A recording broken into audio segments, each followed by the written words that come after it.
Welcome to my channel. Naglakbay si Pablo papuntang Roma. Gawa 27 verse 1 to 12. Nang mapagpasyahang dapat kaming maglayag papuntang Italia, si Pablo at ang ilan pang bilanggo ay ipinailalim sa pamamahala ni Julio, isang kapitan ng hukbong Romano na tinatawag na batalyon ng emperador. Sumakay kami sa isang barkong galing sa Adramitio, papunta sa lalawigan ng Asia, at naglakbay kami kasama si Aristarco, na isang taga-Macedonia na nagmula sa Thessalonica. Kinabukasan, bumaong kami sa Sidon. Mabuti ang pakikitungo ni Julio kay Pablo. Pinahintulutan niya itong makadalaw sa kanyang mga kaibigan upang matulungan siya sa kanyang mga pangangailangan.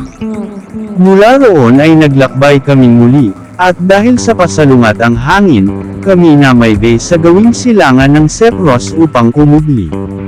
Dumaan kami sa tapat ng Cilicia at Pamphylia, at kami dumating sa Mira, isang lungsod ng Lycia. Ang kapitan ng mga sundalo ay nakakita roon ng isang barko mula sa Alejandria papuntang Italia, at inilipat niya kami roon. Mabagal ang aming paglalakbay.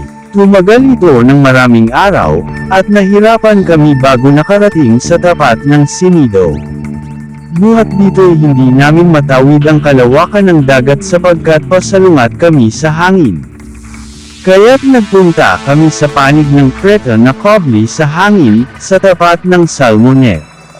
Nahirapan kaming namaybay sa tabi hanggang sa marating namin ang puok na tinatawag na mabuting daungan na malapit sa bayan ng Lassi.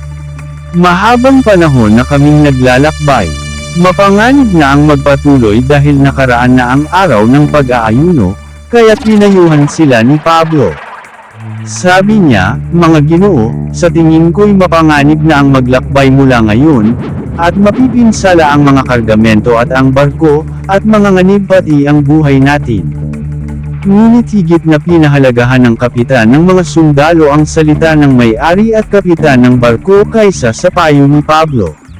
Dahil hindi mabuting tigilan ang daungang iyon kung panahon ng taglamig, minabuti ng nakararami na magpatuloy sila sa kanilang paglalakbay, sa pag-asang makarating sila sa Phoenix at doon magpalipas ng taglamig.